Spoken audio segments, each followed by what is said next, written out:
Greetings, Changeling fans, Pooka here. Today's episode is the other one recorded with our friend and fellow host Terry Robinson before his passing in December on the book World of Darkness Hong Kong. As this was a grand crossover between podcasts, we were also to be joined by Josh Heath of Werewolf the podcast, but he was unable to make it on that day. So he and I did a quick follow-up recently so that he could add his feedback on the book. That will be the last 15 minutes or so of this episode. This seems like a good opportunity to reiterate that this podcast wouldn't exist without Terry's encouragement. So once again, from the bottom of our hearts, thanks, buddy. And now, on with the show. This is Changeling the podcast.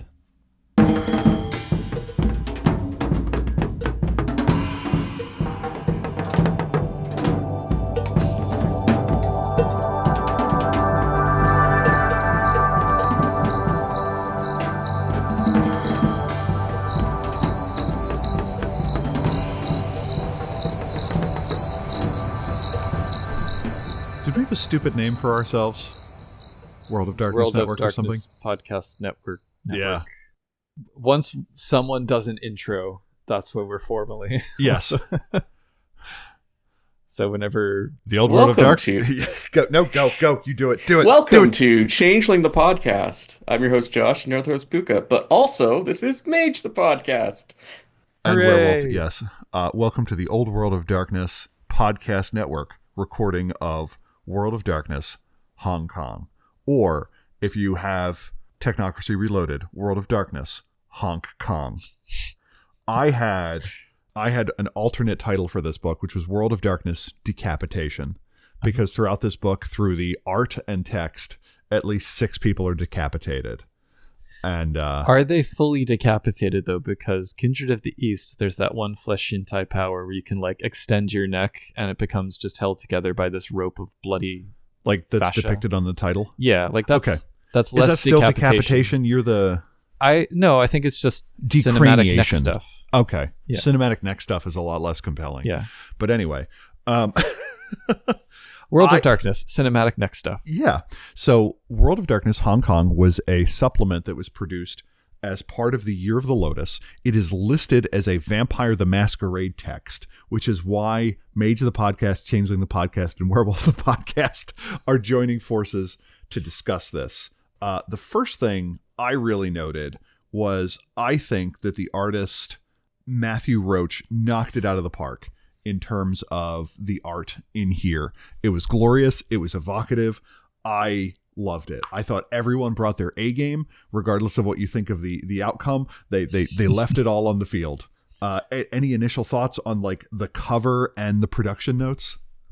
I mean, the cover is beautiful in terms of everyone bringing their A game. I agree that everybody did their best. I'm going to reserve any further commentary until we actually get into it. Understood. Josh? Yeah, it's very Kindred of the East, I guess. Yeah. I put it in every way, I think. So Okay.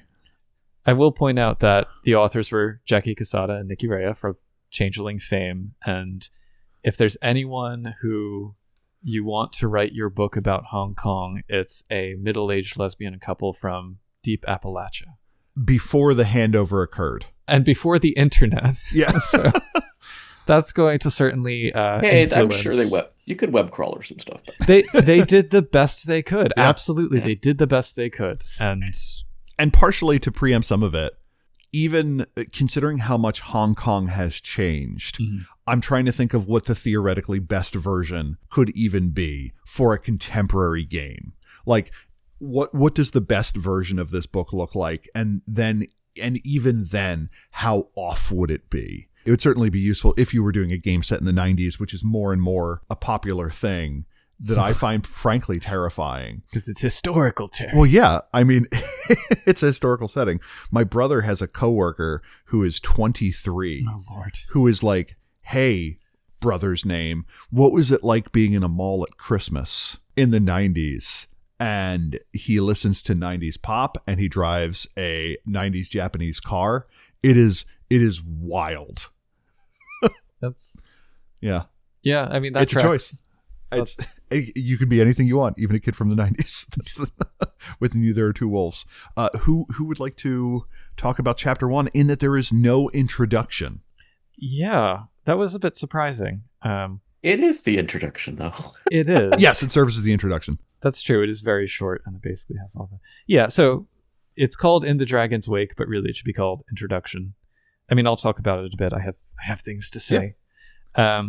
So yeah, we have this brief introduction about Hong Kong. It's very prescient that they talk about how, with the handover back to China in 1997, many people were concerned about the erosion of personal rights, given how things have gone in the last few years in particular. They got that one in one. They really did. I will also say, throughout this book, but especially in this intro, the Orientalism is strong. Can you give me a working definition of Orientalism? I Because can. this is one of those weird words where I'm always like... Yeah. So I have lectured about this at the undergraduate level. So yes, I can briefly tell you how I conceive of it and how I articulate it.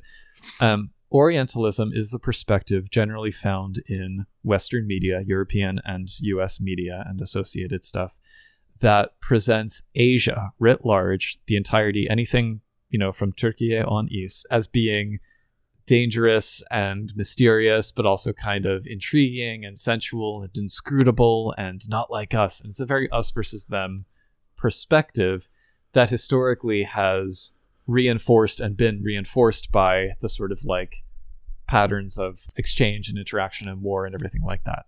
It is a subdivision of exoticism, which is that general sort of tendency to other people. So that's how I'm using it. What is the flip side of that? So to me, it seems to be there's two parts of it. Yeah. One, this is different. True. Yes. That's how I experience Louisiana. I wouldn't call myself a Cajunist. So yes, the fart word is dangerous or makes claims about it. Yeah, that I can see that being a problem. Corruptive in particular. Oh, okay, Yeah. got it. Is there an opposite of that where you really just kind of smooth over the differences to the point where it's kind of offensive, like an over-syncretization?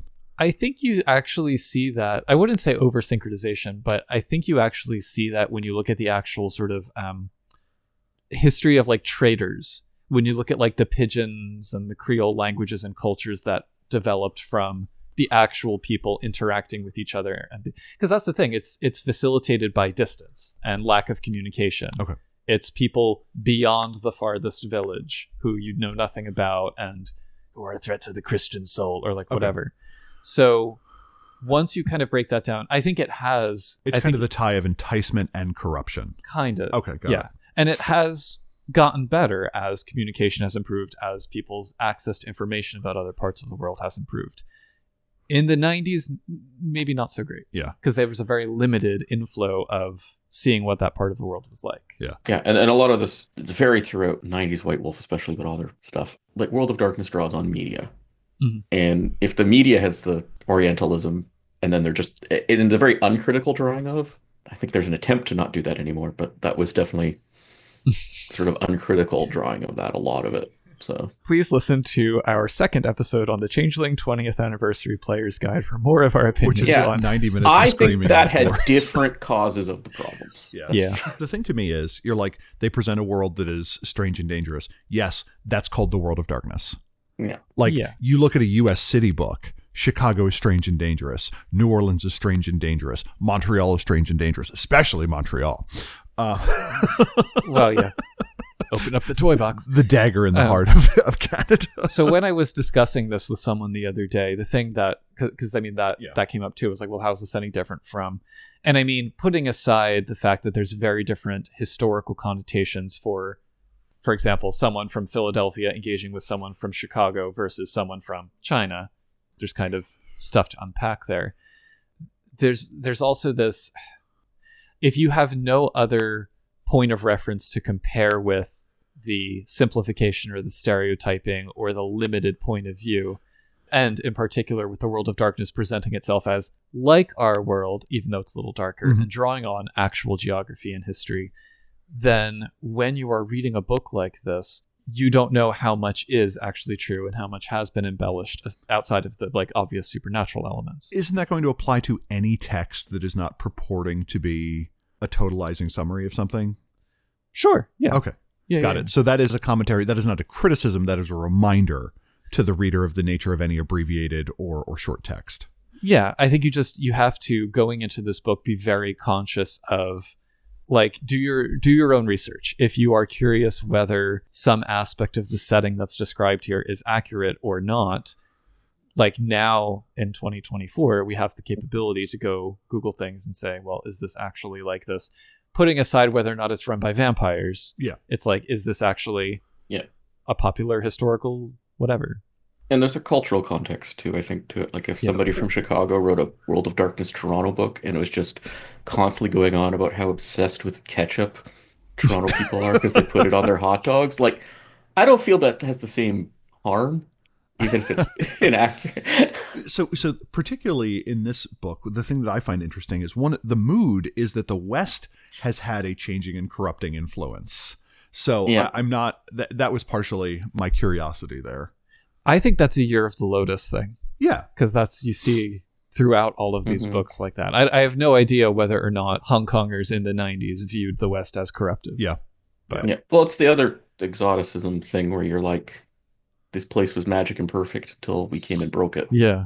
Okay. Well, as opposed to there are viewing them sentences. as, There's sentences in here like, direct quote, lines between this world and the spirit worlds blur in Hong Kong for some reason. Or they talk about people using their bamboo sticks, which is a divinatory practice. I don't think it's necessarily something everyone's doing on a daily basis there, as is implied here. The exotic, the strange, the bizarre, and the supernatural are around. And it's like... It is interesting. I have a Han Chinese friend of mine who is from the area of China just north of the Korean Peninsula. And she will talk regularly about the change in cultural practices over her own lifetime. Like she remembers when she was a little kid, her grandparents did have dozens of daily rituals that we might call superstitions. And then seeing that fade to her parents and then nearly being eliminated in her. It partially seems like one of those things where it is not aided by the fact that the place being discussed has gone through rapid change. Like, I don't even have the vocabulary to talk about a city whose population grows by 20% a year, like Guangzhou or something like that. But Hong Kong in particular was a British colony since 1842. The nature of the timeline of the change and the nature, it's a bit different too there. So, okay. Well, speaking of which, any other thoughts before we get to the Turning of the Wheel, Chapter 2? So we talked about the theme of uncertainty, risk, and fatalism. Nothing is certain, but everything is foretold, I think was my favorite line there. The only comment that I have on the rest of the first chapter is just that when it comes to their sources, I found the film section kind of a travesty because there's so much more than just like general martial arts films. And maybe in the 90s, Hong Kong film outside of that wasn't very well known. But... I don't know. I watched a lot of it, but we had a Cantonese language television station in Toronto. So maybe there wasn't such a thing. And to me, East Asian content begins with Crouching Tiger, Hidden Dragon in the year 2000. So the fact that there was anything prior to that, just to show you the kind of historical Philistine. Do yourself a favor and watch Chungking Express. I actually, if you look behind you, I have a poster for it. I'm just going to choose to believe you. Oh, okay. I think it's a charming little print. Okay. But my neck hurts. I don't want to turn. Oh, okay. Got it. So moving on to Chapter 2, we have a section entitled The Turning of the Wheel, where it describes the Wheel of Ages, which I think I last saw in Land of 8 Million Dreams, which goes through the 12 ages, of which we only ever get 6, I think. Which makes me wonder, like, following the 6th age is the 7th age, the age of nougat, or something like that. That feels hopeful. Yeah. Hey, we got 6 more ages. That's good. we have to outline the upswing, and to me that would be a fascinating setting. Like what that is like your post-apocalyptic game or something, I guess. Each era is made up of 12 ages. We are on the hinge of the 6th. After that, there will be an upswing, but we got to get through it. The first age, oneness with all things. The second age, the age of beauty, 2 opposing forces, balance and discretize against each other. We have the Ebon Dragon, which is cold, based on reason, destructive, while the Scarlet Queen is fiery, emotional, and creative. Opposed but perfect, only at the end did taint seep in. The third age is the Age of Legends. This is the age when great supernatural creatures drive away the night and protect mortals who offer chi in exchange, or ki. I think this is a reference to the Wanjian when they talk about the perfect mortals who protect the world. They, in their fight, instead start stealing chi and then become the Wan Kuei. This has been presented in a couple of different places. In one, the idea is they became corrupted and lazy. In another, the fight against darkness was so extreme, they had to go to extreme measures to provide the power that they needed to wage this war. The fourth age is the age of beautiful sadness, best name of the ages.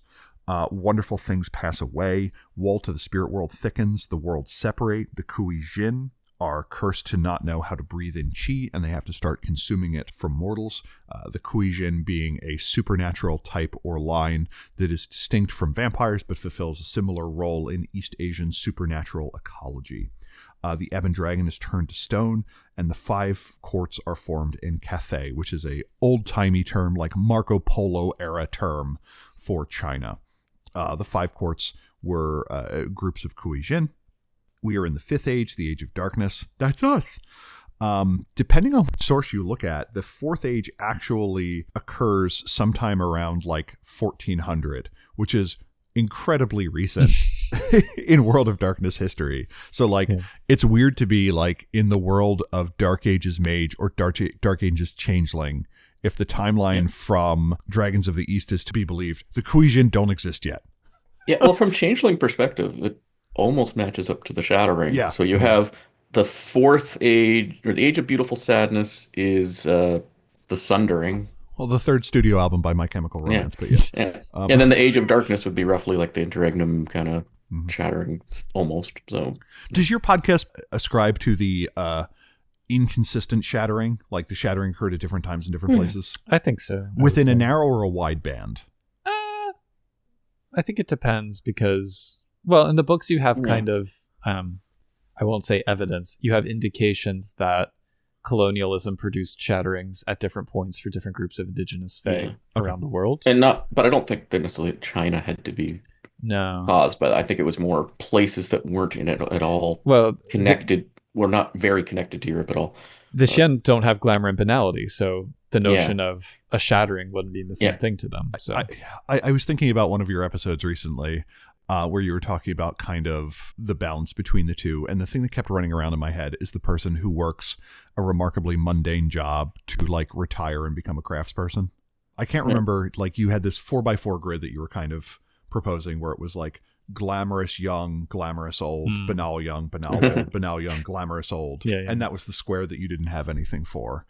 And like, I know, so my father was a professional truck driver and a lot of his friends were, and the number of them that then moved on to have like, in some way, an artistic career was surprising to me. Oh, I've known a lot of people like that like I knew from my mom, and like just they retire and suddenly their life gets interesting. Yeah. I mean, it sounds like it was a great episode. I don't even remember recording it. But, I frequently say that when someone's like, hey, Terry, at episode 75, I'm like, episode 75? You're not even in the triple digits yet with the shit. And then, as Josh mentioned, we are on the crux of the 6th age, the age of sorrow. This will be a low point, the Yama King's rule, time of upheaval. Some think that this is a time where the worlds will reunite. Some worry that this is a time that is so disordered that the wheel stopped. And the note I have here is cough, Vormos, cough. WWVD. Yeah. And this metaphor of ages is actually one that I have found useful in my own life, especially when talking with kids who think that like things are going to crap. And I'm like, they may be going to crap, but at least we can keep the crap as short as possible, and we can keep the downswing as shallow as possible. The idea that the divine ministers are running around saying the better position we are going into the 6th age, the shorter it will be, the shorter the reign of the Yama Kings. And I have found that useful as a person, as a metaphor to be like, yeah, if you think we are on the crux of a not great era, that doesn't mean we abandon hope. That means we still have work to do. For our listeners, we're recording this on November 10th, 2024. That might mean something to you. I mean, yeah. Do we want to talk about the ages more, or should I go into a brief overview of religion? I wanted to say there's this one line where they describe it as from paradise into legend, from loss to devastation. I love their writing style. Mm-hmm. Even if I don't always agree with some of the sort of vibes. The words next to each other are quite pretty. Gorgeous. Yeah. We never get information, I think, about the 7th through 12th age. I would be fascinated. To me, I think what I would most want to see would be some sort of prophetic text where it is a in-world character guessing what the sequence of ages from then on would be, rather than us getting a canon on an example in previous history. I vaguely remember that somewhere, but I can't remember. Oh, neat. It's one of the books based on Kindred of the East. I think when you're in, I don't want to say our level, but like when you have academically consumed over 1 million words, that is the point at which I no longer require a citation, but one is nice to have. Yeah, I'm saying a maybe on that one. Seventh Age is the age of Cool Ranch flavor. That's what I'm going with. Well, yeah, and Eighth Age is milky nougat. Ooh. Ninth is more of a barbecue sauce, I think. Can 10th be baklava? Yes, I mean the layers of ages it's contained within. Is there an obligatory Canadian flavor age that we should be adding to this lineup, Josh? The all dress age? All dressed, I guess. Okay. Because you don't want to add poutine unless you're really drunk. So, I mean, I would consider poutine a perfectly fine 12th age. If the 11th age is the era of slightly excess intoxication, I think the 12th age being the era of late night poutine being perfectly fine. Maybe in the 12th age we have so much poutine that it forms a singularity that collapses the and that universe pulls everything into back itself. together. Yeah, the unifying. Yeah, it does. It can do that if you get the large. Yeah. Have you ever had disco fries? Which is kind of like America's response, which and you're is like, no. Poutine is what disco fries wish they were. Yeah. Yes. That's absolutely. I will say we had before poutine, because it was a very Quebec thing in Ontario. Mm-hmm. When this book was written, it was just starting to make inroads into the rest of Canada. But we did definitely have gravy fries. Like gravy on fries. And that would be like a very bowling alley or you're at a hockey game kind of thing. From my understanding, in Canada, the pins are entirely made out of compressed snow each round. Is that true? Yep. Okay. Yep. Got it. Yeah, it's when they shave off the giant Canadian igloo that's used for our parliament. Oh, okay. Got it. So the next section within this chapter is religion and superstition. The dominant beliefs it goes over are Taoism or Taoism, Confucianism, and Buddhism, with a smattering of others. All are listed as tolerated so far. Often faiths are blended, and this informs values that are different. Go syncretism. Yeah.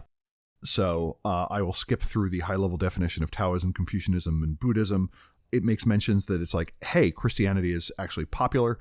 They have set up Christian schools, which in some cases are highly regarded. Some people will prefer to do business with it, especially if they themselves have converted. And then we get a section on superstition, that almost all Chinese believe in occult forces that guide their destiny. To me, this is probably a misapplication of the word superstition. Yeah, if they just used a different word, it could have been much better.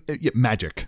See, this is the kind of thing that is standing out to me when I'm complaining about some of the tone, because like part of the issue with Orientals or exoticism of any type is that if you present ordinary features of culture, because I mean, we have superstition here too. People are superstitious.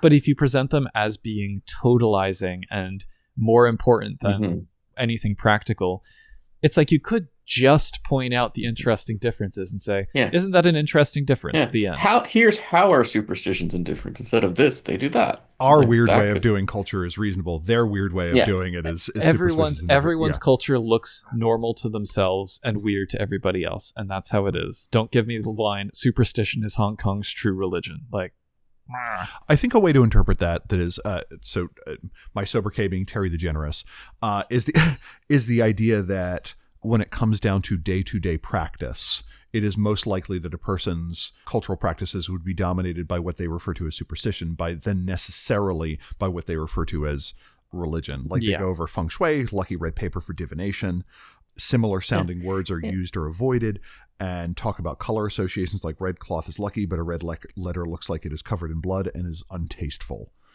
Just to kind of jam They could have said people in Hong Kong are more spiritual than religious. They could have. Ren fairs have destroyed the term spiritual for me, so but I think they're the same inappropriate. Anyway, So we then get a listing of holidays that you may want to note. These are particularly useful because, especially if you have a game that is going to have the Restless Dead or something in it, these are times of great pathos or communing with spirits, or where the wall, the gauntlet may be lower. Lunar New Year, which shifts is most important in the Chinese lunisolar calendar. It is a time of good tidings. We learn about Qingming, the time to repaint headstones, which grants pathos. Tinhua, offering to the goddess of the sea, are made. Tuan Ying, celebrates Ki Yuan, who drowned himself in protest of corruption. The village rushed to rescue him and tried to keep away sharks, which is commemorated with the great dragon boat races Yue Lan. Hungry ghosts will prowl the streets. Offerings are made to keep away specters, and the Mid-Autumn Festival celebrates repelling the Mongols, popular among the stargazers, as a time for a great moot. Most of these also have some kind of little system note, like, oh, on this day, this is how wraiths are affected. This is how vampires are affected. I do like the idea that the definition of superstition in the World of Darkness is any cultural belief that is systematized. Yes, there you go. that I would be fine with.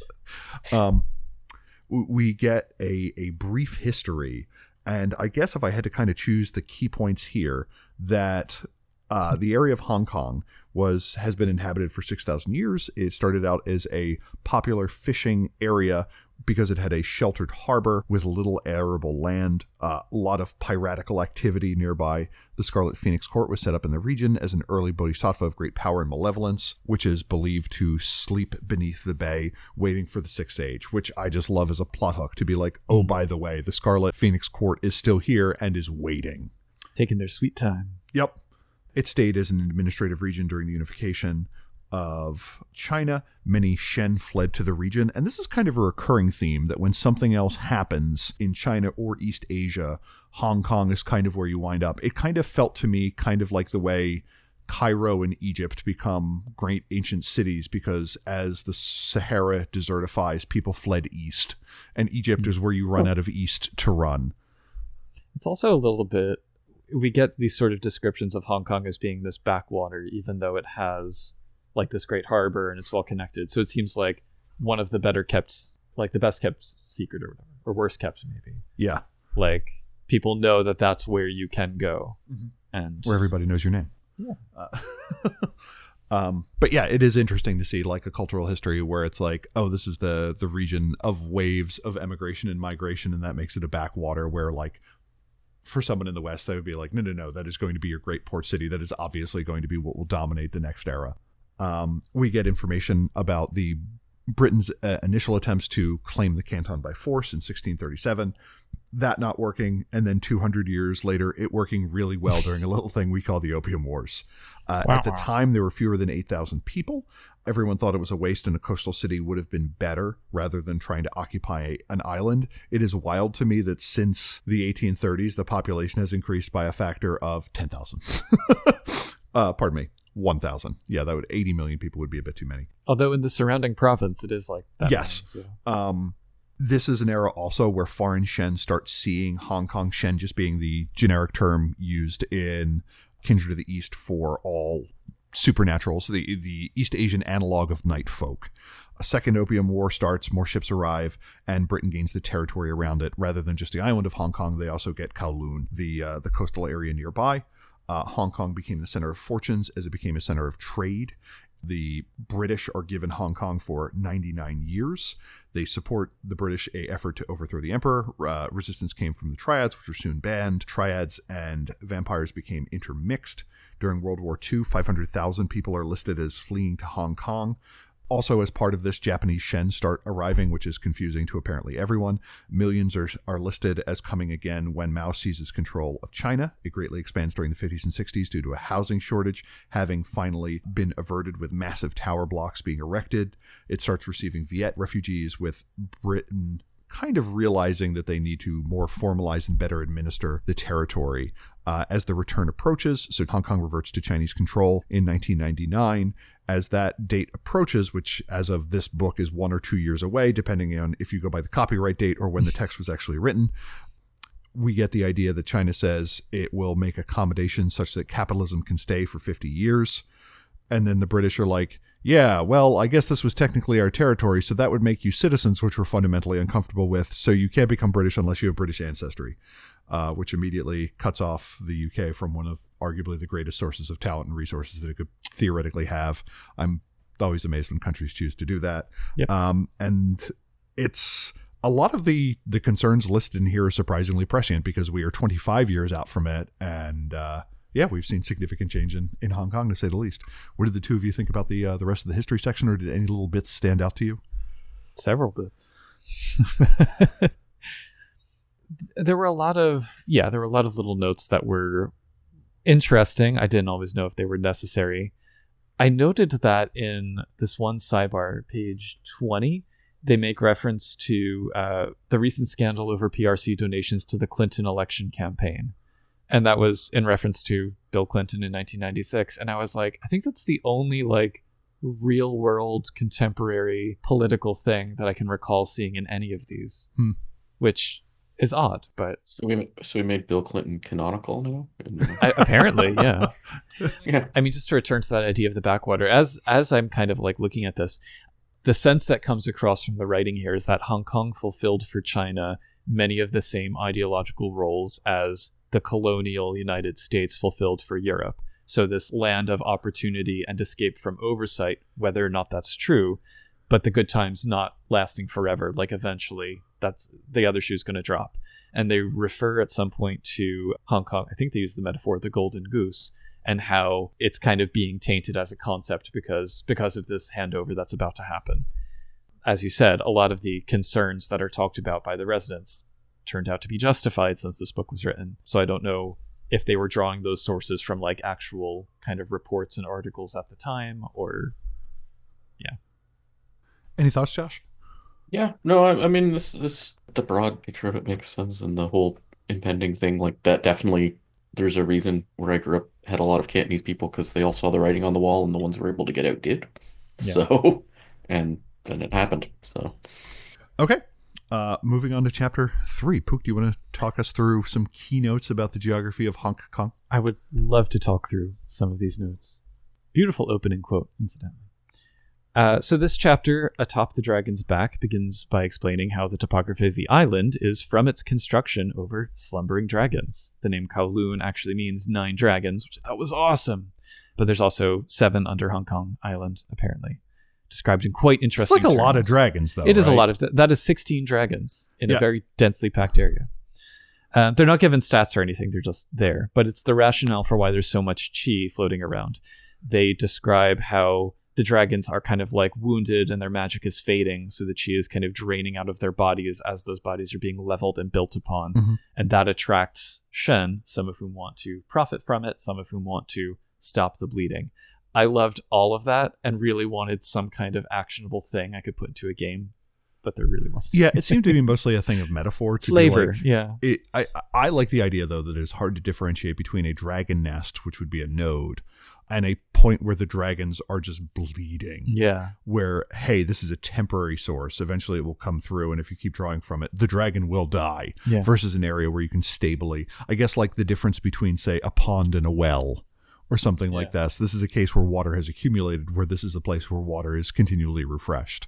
Yeah. And that's, I would probably introduce something like that were I to do a game that kind of focused on that metaphysical truth. Yep. So then we get some notes on transportation. The Midnight Express stops at Kowloon Railway Station for all the wraiths who might be listening. There are buses and rickshaws. I don't know if the rickshaws still exist anymore or if they've gone the way of sedan chairs, but those are also mentioned. I wouldn't be surprised if they had been replaced with auto rickshaws or Yeah. something like that, like a tuk-tuk. Or pedicabs. Yeah. I'm sure you can overpay for one as a tourist. Yes.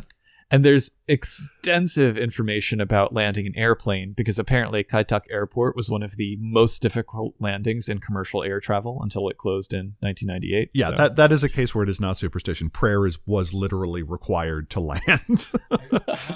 So yeah, the book points out Hong Kong has never been fully autonomous. That has only continued since this was written. But whether you want to call it a territory or a special administrative region or whatever, it consists of, as Terry alluded, Hong Kong Island, and then Kowloon, and then new territories, which is a much larger area that was added on to the territory. But not much of it is actually developed. So it's one of the most densely populated jurisdictions in the world, and even more so because that building, that construction, is all densely packed around the coasts. Highest concentration of skyscrapers in the world, which is pretty cool. It was super weird. If you just pulled up on a map, the sheer portion of the island in Kowloon that are like parks. Yeah, and mountains. Yeah. Yeah. It's I think 25% is actually inhabited. Yeah. 40% is designated as parks or preserved land. Yeah. Which I would be fascinated to be what if Philadelphia had to be Philadelphia in a third the space? Yeah. So yes, then we kind of go through the different areas. We have Hong Kong Island. It is a melting pot of humanity with odd little details like old men walking birds. I'm like, that's cool. A whole bunch of different kinds of hsien, vampires, geomancers, fae. I love the vivid sensory descriptions that you get here. They really draw on all of the senses. Like, you have stuff about the scent and the feel of things. So throughout this chapter, just as a note, helpfully many of the subdivisions that are listed indicate suggested wall ratings for any crossover spirit stuff. You also have examples of some of the hsien who live in each neighborhood, but we'll get into the actual characters in the next chapter. So just kind of gives you guidance throughout as you go through these sections. So we have the central district, which gets its own map here. It's the financial district, but it still reflects the city's contrast because you have like temples and a few historic buildings hidden among all of these skyscrapers. Behind the skyscrapers, you have the forest and mountains. So it's like all of Hong Kong at once is happening. Lots of big business and an everything for sale attitude, mixing with the city that never sleeps vibe. Among the hsien, the true overlords are apparently the wraiths who emerge from the Dark Kingdom of Jade in the basement of the Bank of China Tower. Sure. Bunch of notable places are listed, like the Star Ferry Pier with its romanticized crossings of the harbor, and then the Jardine House, which is described as a house of 1,000 orifices. Sounds like a Malthian hive to me. As someone who used to work for a Jardine Matheson company, it was just referred to as the cheese grater. Oh, okay. Yeah. That is kind of 1,000 orifices. Yeah, you bring it up and you're like, it's not pointy. Yeah. It was also wild because I had a coworker there who was looking to move to the U.S. and having had a small condo in Hong Kong, their first comment to me was, yeah, it's amazing how far $1.2 million can go in America. And I'm just like, oh. Yeah. So yeah, we have a bunch of notes about that. There's a sidebar here that points to the importance of feng shui in architecture and land use. Obviously, it has to be kind of a cursory overview, but it is good that it's been included because I think that is kind of vital to some of the cultural understanding, along with the fact that even scientifically minded, practical people can incorporate these. Can't see me do air quotes on the recording, but superstitious religion, you know. Well, I mean, in the world of darkness, it's canon. Like, we can talk about directly the flow of chi and so on. And that to me was one of the most interesting parts of it, because like I always wanted the game of zoning to be an integral part to any cross-line World of Darkness game. And now the idea that it's like, no. You would have the 5 metal dragons dueling over a particular flow line to put a building in a place where ideas would cluster, or to prevent mortals from getting too creative, or to sap the will of people, I think is a fascinating thing. And because it gives us an excuse in-game where you're like, no, you need to bring down that building.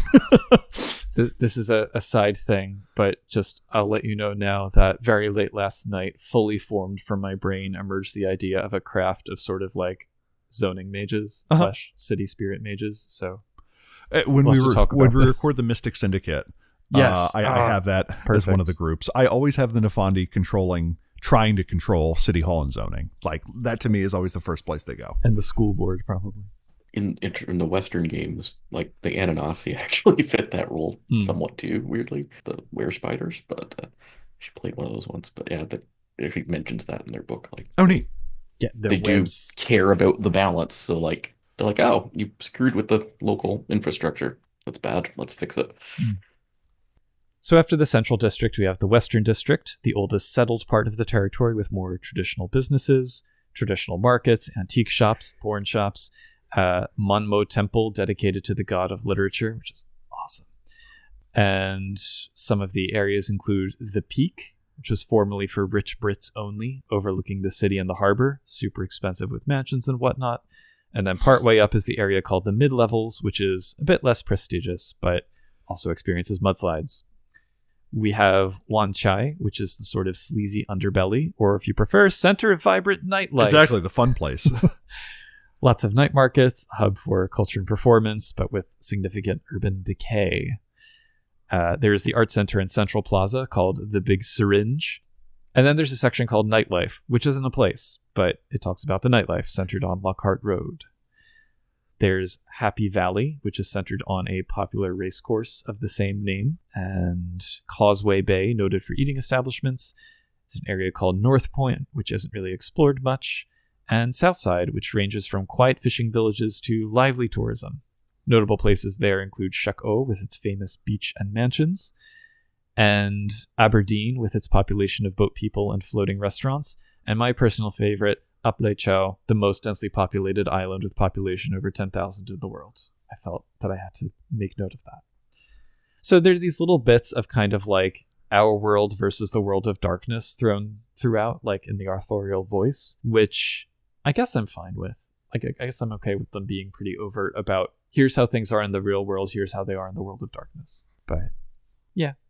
There is a section on the undeveloped parts of Hong Kong, largely preserved wilderness, as you said, but also there's a zoo and nature reserve with an off-limits mountain. Somewhere secreted in there is the mother of peach trees, Cairn, whose young cheese-soaked namesake is guarded by the Garou. I also like that there's a glasswalker who's into like ecotech and taking steps to protect the area. All of that is just the island of Hong Kong, because then we get to Kowloon, the other Hong Kong on the mainland. Roughly the size of Manhattan, but even denser. The dragons for which the peninsula is named hardly exist anymore due to deforestation and hill leveling, largely due to external interests. Some of the areas here include Tsimshatsui, originally used for Chinese traders' vacation homes, now a commercial district and tourist trap, a neon jungle where you can buy basically anything. They use literally a lot here. They say things like, young energy literally screams. And that sounds a little bit terrifying to encounter this like scintillating scarlet cloud going, ah! I just kind of assumed it was more like a whistling teapot, that like so much youthful energy came together that it would just be like, ee, like this high shrill noise that would come out. Whereas Yinchi is like infrasound at that frequency that causes you to freak out and see ghosts. Yeah. So there's Tsimshatsui East, which is the site of the former terrifying airport. Yamate has traditional shops, including a famous jade market, but then also floating brothels with what are called one-girl sampans, i.e. a single prostitute on her own little dinghy, and they do indeed make a rocking the boat pun. Popular with vampires of all stripes. Mongkok is the most densely populated neighborhood on Earth, apparently, and has a bird market. New Kowloon is mostly residential areas and factories. Few tourist attractions except for the Kowloon Walled City, which is a notorious slum that retains an unsavory aura, and the Dragon's Pool, and that's the one that collects the blood of the wounded dragons into Yinchi. Finally, there are the new territories on the mainland. I think also the islands, aside from Hong Kong, are included in that. It's referred to as Hong Kong's bedroom, constitutes 86% of the territory and half the population, so it's not really as dense. Significant areas given over to nature preserves, to the delight of the Hanguyokai. Notable places include Tai Mo Shan, which is the highest peak in Hong Kong, Chinese University, Sha-Tin Racecourse, sponsored by Adventure Prince, Clearwater Bay, which is where the Shaw Brothers martial arts film studio is, nature trails that can access the Umbra, etc., etc. The islands, there's over 200. Most of them are untouched. Some of them have little fishing villages or monasteries on them. Some of them also have detention centers or rehabs. There are traditional communities. Even as the younger generations leave, there are people, according to this book, clinging to their traditional way of life. Notable islands include Lama. It's called the Stone Age Island due to archaeological finds there. Chengchao, which is the former hideout of the pirate Qingpotsai. I apologize in the middle, by the way, for probably mangling the tones on some of these Cantonese names.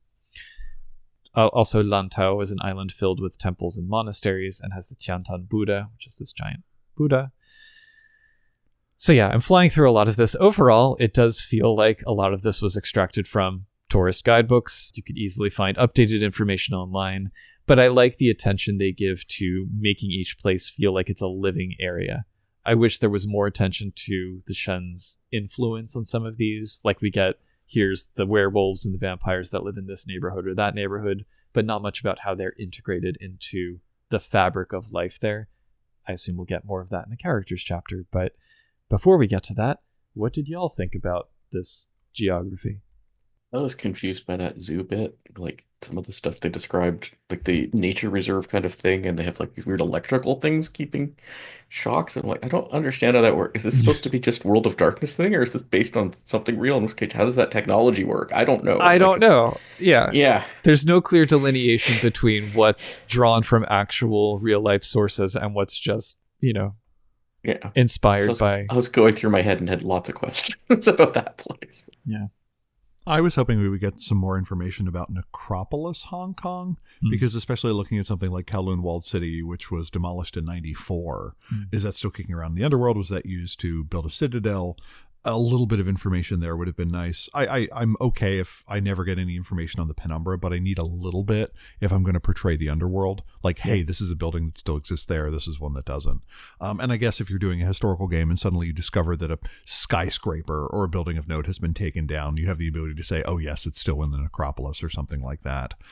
The thing that always threw me off is like they would refer to an area as a melting pot, and like the entire region is 92% ethnic Chinese.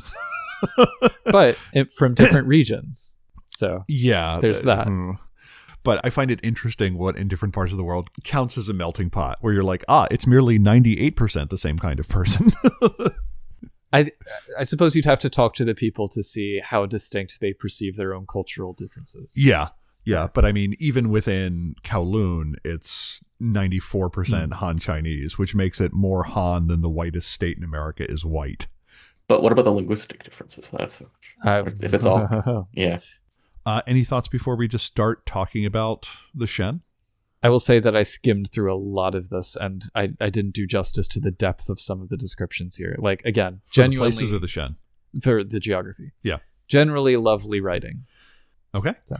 Chapter 4 is the Spirit's Children. Who would like to go through the Kuijin? I volunteer as tribute. Okay. I guess. So yeah, we have a super density of supernatural creatures because we have a super dense population of mortals too. Which I like because it meant 4 mages. Yes, making it the densest mage population in the world based on my games. Yeah. So the Kuijin, this is the territory of the Flame Court, southernmost arm of the old Quincunx polity. They formerly ruled Hong Kong under the auspices of the ancestor Ghost Killer. She fell along with the court in the 19th century, and now they are waiting. But for the time being, most of the Wu of Hong Kong are mostly interested in self-advancement. Among them, we get the Righteous Devils of Kowloon. These are long-term residents who had an understanding with the former Ventrue Prince, in heavy quotes. They form a loose court under the ancestor Angguo Chun. I don't know why he's the only character in this list with a tone mark. Yeah. So, yeah. But anyway, Angguo Chun is a resplendent crane who seeks to restore the Flame Court now that the hated Qinjin are leaving with the handover. Because that's the thing, is that the Camarilla who had a presence based on the British occupation are like, oh, we better get out. And that kind of pairs with the World of Darkness Tokyo to kind of give parallel commentary there. Yeah. So Angguo wants to restore the Flame Court, but with delicacy and carefulness, he abides in the central district to be closer to the action. His right hand is Maolun, a resplendent crane, former geomancer. He tries to make himself indispensable to the court's operation, hates foreigners, searches for the Cainites in their havens to drive them out. We have Bai Chen. She is a 10,000 Whispers, who is Angguo's conscience, which is interesting as a role for her, given that she sold the children she cared for as a mortal to a Shanghai pimp in the hopes that the gods would return the children that she had lost. So I guess that's conscientious for Kuijin, but she sees her role of protecting young mortals as atonement. Something I think I mentioned in the Tokyo episode is that all of the descriptions of the Kuijin here really emphasize what they see as the reason they were brought back, and what they have to do to atone for crimes in their mortal lives, which I think is a very interesting thing to include in these write-ups. And it makes it vastly more interesting than most of the write-ups that we get of the Hsien. My favorite being Maolun, who is buried alive in the foundation of an inharmonious building, for example. And I just like the idea that you are so indignant, like me just being buried under a bonton would force me to come back to life later. Yeah, it's a blood-sucking monster. Cheese-sucking monster. The last one in this Wu is Ansheng, who's a thrashing dragon and former Buddhist monk who died at Tiananmen Square, but not as a protester, who now seeks to relearn compassion and emotion. That's and isn't doing a great job at it. Not great. Nope. It's kind of a, uphill battle. In contrast to them, we have Victorious Whirlwind, which is a much more militant Wu dedicated to also restoring the Flame Court, but their way. These include Jun Yao, a resplendent crane fanatic in Kowloon who died in Mao's Long March, but now labors for reform and revolution. She finds Angguo Chun's methods and his history cowardly and contemptible. Her associates are Bing Kai, a devil tiger former Mongol general known for torturing women who must atone by serving a woman, but he is building up devotees among the more militant PLA soldiers in Hong Kong, which is a little bit awkward. There's Bao Chun, a resplendent crane former soldier in the Cultural Revolution who seeks to accept the traditions he once rebuked and to channel his patriotic fervor into expelling Westernism from Hong Kong. Good luck, Bao Chun. Then we have the Bone Web, which is not a proper Wu, but an association of renegades that are undermining the two formal groups.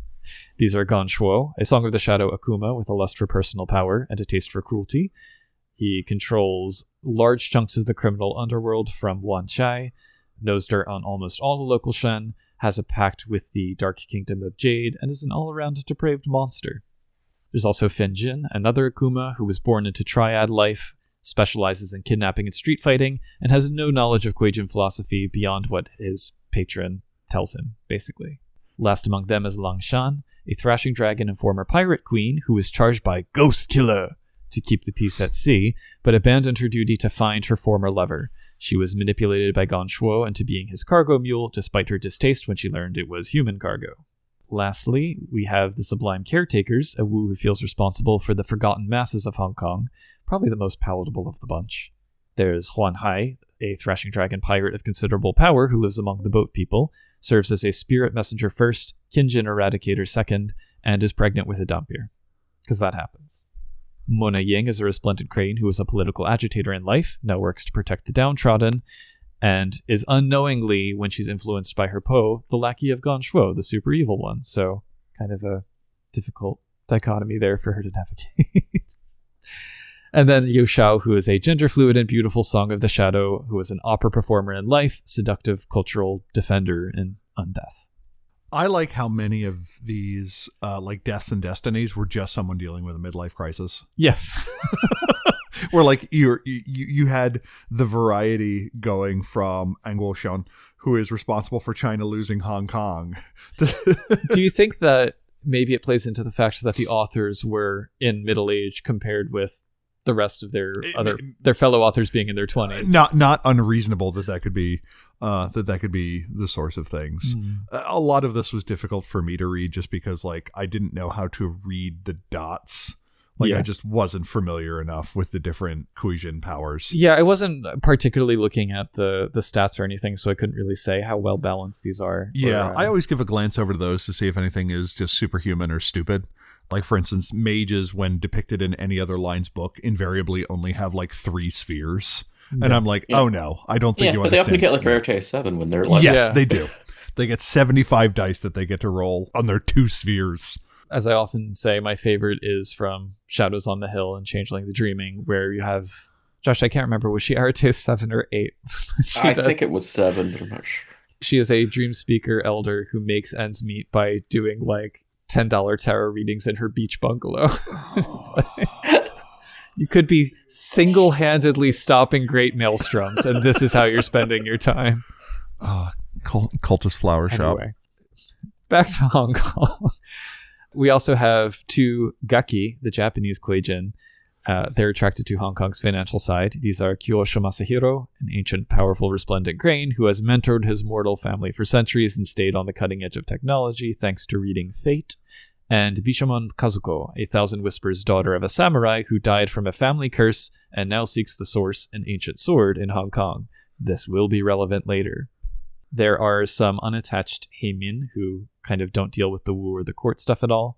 There's Lao Chi, a Thousand Whispers business prodigy who died in random gang violence. His Harvard education has helped him act as a Kuei-jin kindred liaison. Nuan Mei, a devil tiger hedonist in search of her true purpose, prefers hanging out with Hengyoke and nature spirits. There are also still a few Western kindred in Hong Kong despite the dangers who refuse to accept their fall from power, the most notable of which is Oliver Thrace. He's a cruel Tremere elder and longtime head of the Hong Kong Chantry, governed by reason rather than passion. Managed to pick up necromancy and infernalism somewhere in his happy past, and seeks both material and spiritual power. He seems to really be like the key Cainite figure pulling all the strings among their community. Some of the others include Wang Ju, who escaped the Cultural Revolution to curate relics in Hong Kong. She became the bloodbound child of Thrace. He orders her to spy on the Kuei-jin against her will. We have Stephen Bateson, a Tsimisi improv actor and Sabbat scout, passing for Tremere as a mole in the Chantry, fleshcrafts himself to look Chinese and spy on the Kuei-jin as well, so kind of a triple agent. There's Camille Hsien, a diplomat's daughter, embraced and bound by Robert Pedder, the former Ventrue prince. She remains in Hong Kong after his departure to act as his agent, while also pretending to be Kuei-jin. And then Gwendolyn Fleming, a Scottish aristocrat toreador musician who ended up here in 1901 and just loved it. So she has remained as, in her mind, the last bastion of Western/fusion culture. Last but not least, Clive Cooper, a Nosferatu. Lord of the Subways, thank you very much. Use their full title.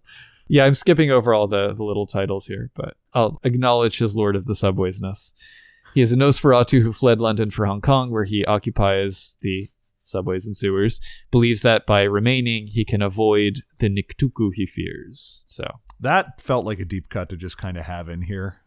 To be like, oh, by the way. It's interesting how they have like gained steam slowly over the history of the game. Like they were a throwaway reference in the early books, and now it's like, no, they're actual bloodline. When did they come for Baba Yaga? What year was that? Baba Yaga was slain in 2000 by Vasilisa. Okay, got it. Knights of Prophecy is the book. Thank you. Yes. I can't believe I knew that off the top of my head. I'm going to cut that from the final episode. I don't want you appearing that competent. Yeah. But I thought of Lord of the Subways in the same way that I thought of the line King of the Newsies. Where when you meet him, there's like a brief musical interlude of some sort as he introduces himself. But that's my headcanon. Anyway. Josh, any thoughts on the vampires before we move on? Yep, they're vampires. The vampires are the bulk of the characters. It was like, why is it the Tremere left? That was a weird question. Because they are the worst. Well, when you said brutal Tremere Elder, I'm like, two of those words are redundant. Next, we get the mages. We get the Pearl Paradigms, which is a syndicate construct and works as a market research company. We get Simone Carweld, who was sent to Hong Kong after the 87 market collapse to sort things out. Do not F with her. Lorenko Gill oversees live enhancement products and projects, is working on a clean drug for selective sterilization. Pavi Audrey is a heavily modified iterator who is mostly cybernetics. Do we get information on them? Hell no. Does she have the spheres for that? Go F yourself. Neng Shu secretly despises the leaders and thinks only Asians can represent Asian interests, wants to accelerate the integration into China of Hong Kong. All of these characters have an arete of 5 or higher. No dilettantes here. And I don't think any of them have 4 or more spheres. We then get the tradition mages, which mostly consists of the Akashiana and the virtual adepts. We get Lian Ting, who raised up in a terrible life. Call from Sister was actually their avatar, protects children and women, and kind of puts an end to sex abusers. Keto Sullivan loved video games and found weird areas of the net, joined the virtual adepts at the age of 13 without even having to leave home. Jipa is a Wu Kang, raised as a girl, who pushes a food cart, does Wu Kang stuff, arete 2. Ming Hu, actor who thinks it is time for the Wulong to return and advise China, and they are going to wield such power with their arete of 3. Ru Mang is death-obsessed, who master died, called out to their spirit, and something else responded, and that caused them to become a Nefandus. Screw the calls. So the mages are all fine. I would have no problem dropping any of them into the game. They don't really have interconnected agendae. It doesn't really connect with anything else out there. They're just like, well, I guess we need to have mages. Here's the mages. Yeah. Do you think that the fact that generally they have paltry spheres and really high arete is an indicator, like subtly, of this is how you should be spending your experience points? No, not at all. Okay. I think it's a case of somebody playing any of the other games going, man, this dice pool's too small and that's too many powers to take, like different things. There is that, yes. Yeah, I'm with Josh on this one. Yeah, because in Mage books it tends to be a little bit more spread. Yeah. I think my favorite is in Horizon Stronghold of Hope, where it does list the Primi, and most of them are masters of 5 spheres at least. And I'm like, yep, and have an arete of like 3. Wow, that's my mage. So I also have notes on the Reborn when we get to that, or the Hunters. I'm so excited for this. All 2 of them, but there's 2 of them. Which line is listed next? The Reborn. Oh, okay. Yeah, there. Yeah, we get the reborn of Michaela Neff, who is very wealthy and is learning about Asian mummies, has fast talk and haggle. I'm glad that they're just like, screw it, let's put in secondaries. The one other nod to Mage in this game. She also likes exposing her midriff. Yes. To the art. Yes. And then Nian Shu, who had the choice of awakening or becoming an immortal and chose to be an immortal and then quickly realized that their quest to remove all suffering was not going to work and now gets to spend eternity thinking about that. And I thought that was a real compelling task / terrifying / do you want Bane mummies because this is how you get Bane mummies line there. But I like that as a character history, like the laughing so you don't freak out. Yeah. I also want to point out, what we get under the image is that his bright, youthful eyes and ready smile give his face an ageless expression. And then the art right next to it is one of the most terrifying pieces I think I've ever seen. The human dump truck. Yeah. That man is going to eat you. And then he's going to eat your soul. There were a few sections where like the art didn't quite line up with the character. And I'm like, what do we got going on here? Yeah. Although most of the characters depicted so far are at least 17 feet tall. None of them have a waistline. Like, if they are clearly an East Asian character, none of them have their pants below their belly button. And the women frequently have 7 to 8 foot long hair. So I just assume that's for the mages all paradox backlashes. That happens. Yeah, as you do. Of which my favorite is probably the picture on page 85 where it's like, I requested with cream. But anyway, what next? Do we want to do the fairies? Let's talk about some fairies. Yeah, so this is interesting. This is like an in-between Changeling the Dreaming and Land of 8 Million Dreams. Land of 4 million dreams. Nature spirits. So the first one we get is Yao Lai, Fire Bay of the Shinma bracket Sealy Court. Kith is Kamui, Chu Jung. Oh, by the way, his pants are below his belly button. By the way. Oh, okay. Sorry. Yeah. For changelings, it's okay. Yeah. Yeah, his arts are like Primal 3, Susei 3, and Fire Mastery as Lure of Flames 4, with like his Chi Pa Banality / Yin is 3, and his Yugen Glamour / Yang is 6. And he has a humanity rating of 6 of Ninja. I don't know why they decided to add that. He has a Ninja rating, yeah, Ninja, which is humanity. Like, okay, what are... I have so... we can go through all of them, but I have so many questions about what this game that never got made, how that works. But it's fascinating, right? Because, like, because Tokyo came out the same month as Land of 8 Million Dreams. This came out almost a full year before. So you can tell that there was a draft in progress. And then, like, so many things that were in it never actually ended up in the book. So it's interesting they wanted to make it originally more closer to being a Changeling book and then moved away from that. And then Wayne Peacock is like, hell no. But I mean, this reminds me of the early depictions of mages before Mage the Ascension came out. Yeah. And like a character is listed as a flower mage or something like that. Mm-hmm. And then we get Miao Min, who's a monkey with the naming I think is better. Of just a monkey king type son who's Zoo. She is not a Hanuman. Yeah. Also Shinma Sealy and, has Dreamers. Apparently they do have glamour. And yeah, I'm still trying to figure out what banality / Yin Pa is.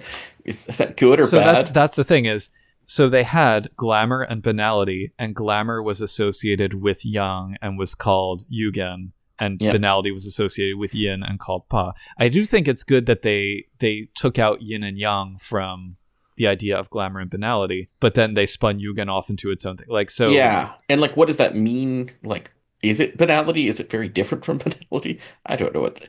I also just assumed that a ninja was a masculine ninja, but that's just my lack of culture. Terry, I have literally no idea what to do with that comment. and they all have 2 kiths. Like, she's got Hirianu, Sunhu Tzu. I think we should do more character sheets where it's like, we're just going to give you 3 or 4 options for each. Just, you know what, buffet style. Or maybe there's like a subset. That's the division where it's the common or noble. Yeah. Okay, yeah, that makes sense. They were keeping with that. Okay. Yeah. And then Bian 2 is a Chi Hikyu. Oh, only has 1 kith. Also Sealy. Or Shinma. And then it's the same sort of thing. He's basically crafting. Yeah, he crafts sculptures in wood. Treasures and stuff, Yeah. And that's it for the Fae. We don't get any of the whatever they would call unseelie. They don't give a name for that. So. Other ones that I like in the chapter, I liked Qianxi the Ananasi for being creepy as all get out, but also for using crawlerling form to like get into all the places of political power to get all the information. I'm like, yes, that is what you should be using spider powers for. Mhm. But my absolute favorite character in this entire book is Dong Tao, the ancient Mokale, who is a grown-ass boat person dragon obsessed with caring for his great-grandson baby and like giving him fish. It's like he's this massive dinosaur like serpentine super powerful badass, and he's like, nobody better touch my baby. Mm-hmm. And it's just beautiful, and there's beautiful art for it, and he comes up in the story in the next chapter, and he's the best character. That's my takeaway. I think the thing that kept occurring to me is whenever a translation of a name came across, I always just kind of parsed it as them being a sidereal. So it would be like Guaokun, and I would be like tall sunflower. That's a good sidereal name. Yeah. That's basically all I had. I think that is the origin of sidereal names in Exalted. Some of them, it. yes. Yeah. It goes around.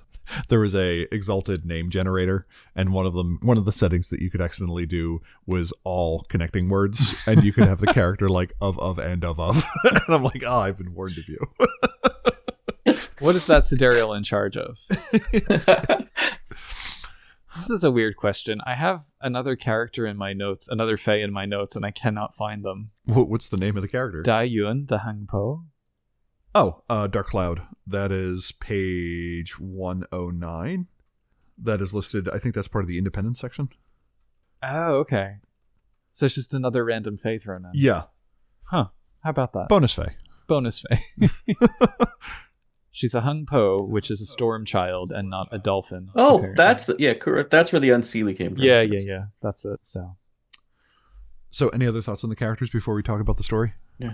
It is confusingly organized, as we've demonstrated here. Yeah, it kind of listed out by people that are part of established political factions, and then the rest of the original Gilligan's Island theme. Yeah. I think that this is why having the little sidebars scattered through the geography chapter is helpful, because it tells you here's the 5 supernaturals and like a 1-sentence description, and who live in this neighborhood. And then you can go forward to the next chapter and find them if you need them. Yeah. And you get the full description. I misread the headings, and the mages are not creatures of the Yin world. Okay. Debatable. Yeah. I also did like Renwei, the hunter. And the descriptor that we get there is the person who does not look away when bad things happen. And I feel like that is an amazing summary of the role of hunters in the world of darkness in one sentence. Again, very few characters in this section have eyes. Like they just tend to be like, who is it? Amadeo Modigliani, who tended to do that. Yeah, except for here, they're all just depicted as black, which feels like pretty good. Just have eye-shaped voids. Yes. Which seems like a good summary of it. I thought all the characters were interesting and compelling, even if I wouldn't necessarily integrate it together. There were a few cases of, as you mentioned, the Arete 7 person who does like palm readings for nickels or something, but relatively few of those. It is certainly the case that the Kuijin and Kinjin sections have the most integration with the wider world, but that's like the nature of the game lines more than anything else. Yeah. This was sort of marketed as kind of a Kindred of the East book. So. Yeah. But I thought it was striking character art that you could use in a lot of cases. No fat people, but fat people weren't invented in RPGs except for the evil ones until the mid-2020s. But any other thoughts before we go on to the story? Dragon with a baby Terry. Yeah. Nothing's going to top that. I mean, that's essentially the plot of Cable growing up, but yeah. Yeah, true. But yeah, I think all of these are characters that I would be happy to drop into a game because I can go as deep with them as I need to. They have very rich description. Players could just keep asking questions and I could keep just like, well, here's the answer. Yep. So a lot of them, though, you didn't need to drop it into Hong Kong. You can just absolutely. A lot of places. Yeah, they could have been anywhere. So, I mean, there you go. Take them and drop them in New York or London or whatever. I'm the person that considers most of Scion to be secretly Mage supplements, so yeah, I'm perfectly fine doing that with World of Darkness. Who would like to do the story for a story for Hong Kong? I have a one-liner for each scene, so that's what I can contribute here. My commentary would be, this is stupid for mages. This is kind of like the problem in Star Trek where you're like, how do we create an interesting mission that can't just be solved by the teleporter? Do any of them have correspondence greater than 2, though? They do have correspondence greater than 2, but no other spheres. That's the problem. Wow, yeah, wow. They can create vast gates, but can't move anything interesting through them. So I don't want to get too spoilery with the story. But except to say that the last chapter is a story. Yes. And it does involve that cursed sword. Oh, as so the many MacGuffin. swords. Hong Kong is apparently a repository for the weird and wonderful, which is a line that stood out. But the themes are good, I guess. They're listed as being about contiguity, cosmic balance, existence as a test of moral character, which I'm like, that's actually a really good theme for a game, and unpredictability. Really, it's a Quajin-oriented story, but the authors insist that a group of any type could take it on.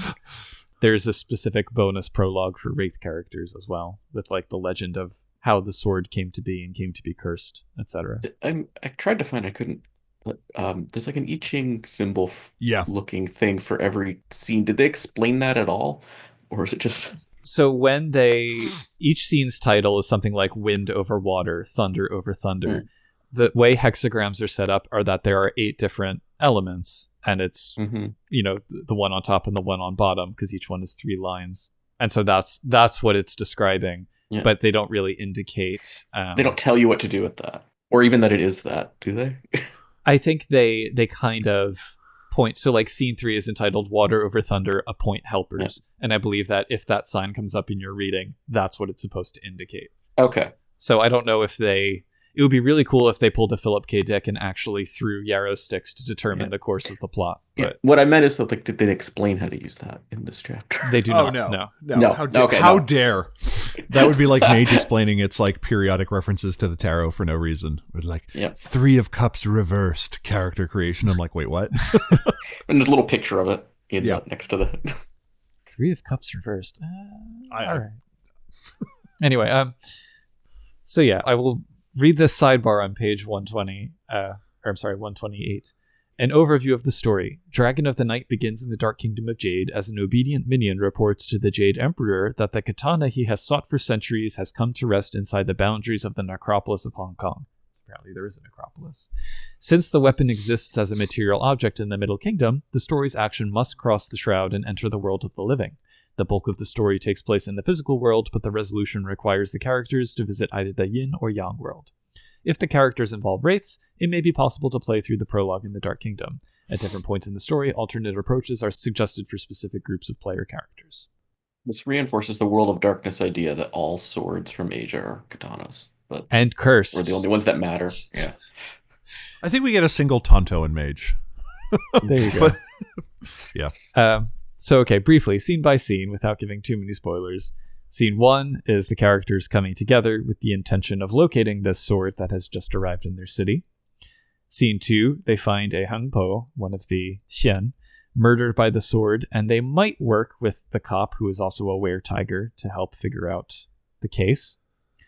Scene 3, they are tracking the sword on the basis of its chi power and or its temporal value, because it's a priceless artifact. They can use fortune telling, they can inquire in the red light districts, etc.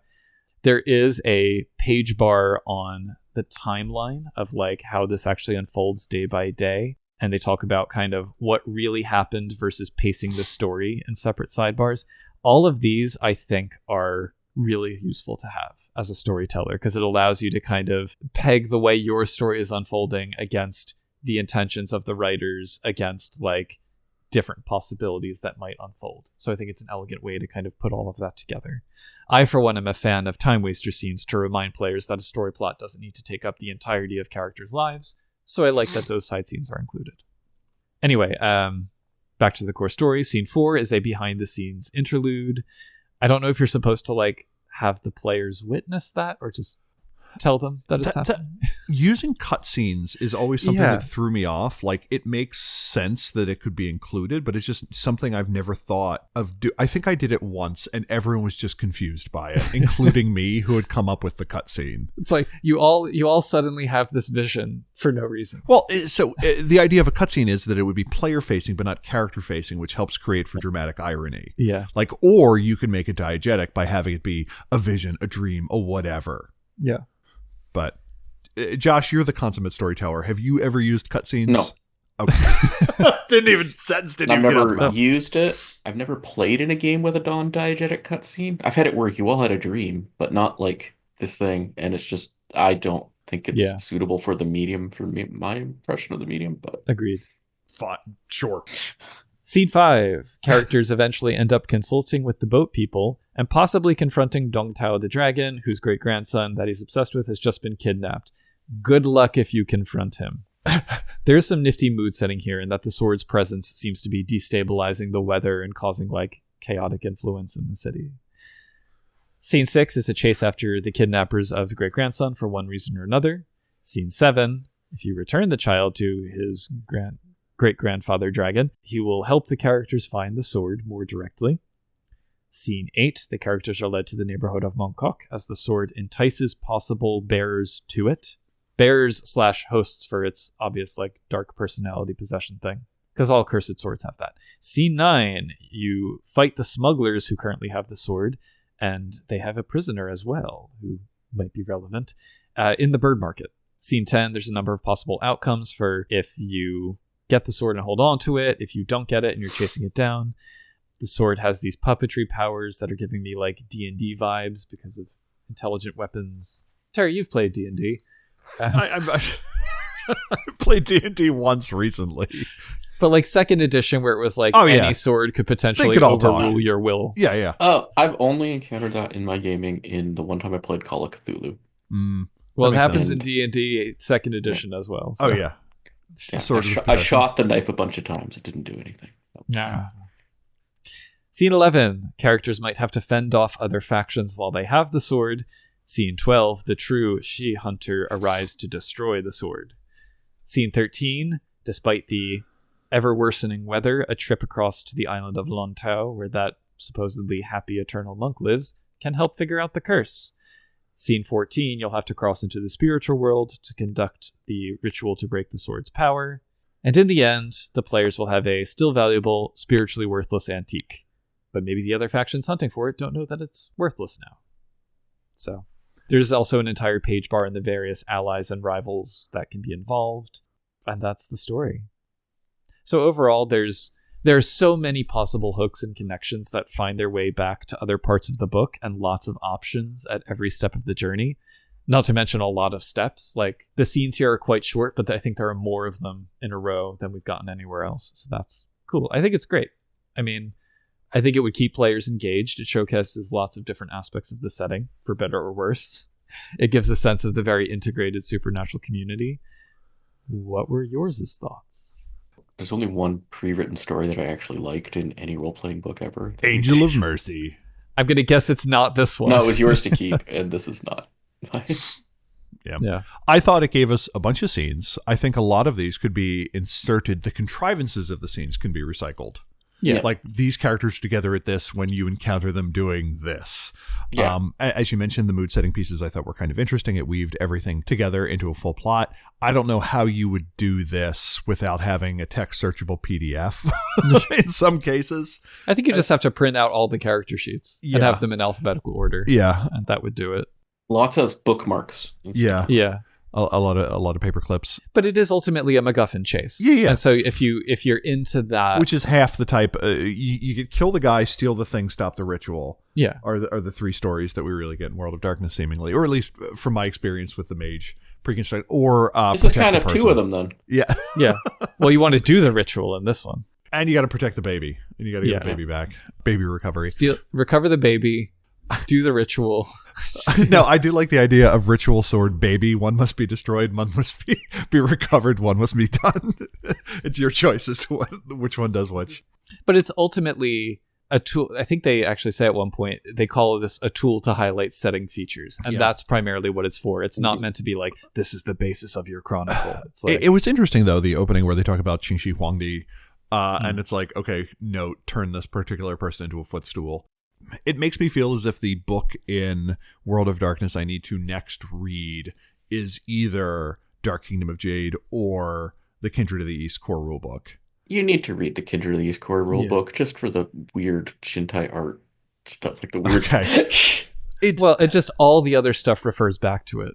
Yeah, and it's also the case that like it gives an idea of what the tie with the Age of Sorrows was going to be, which is to say Exalted, before that was severed. Yeah, it has a complicated system.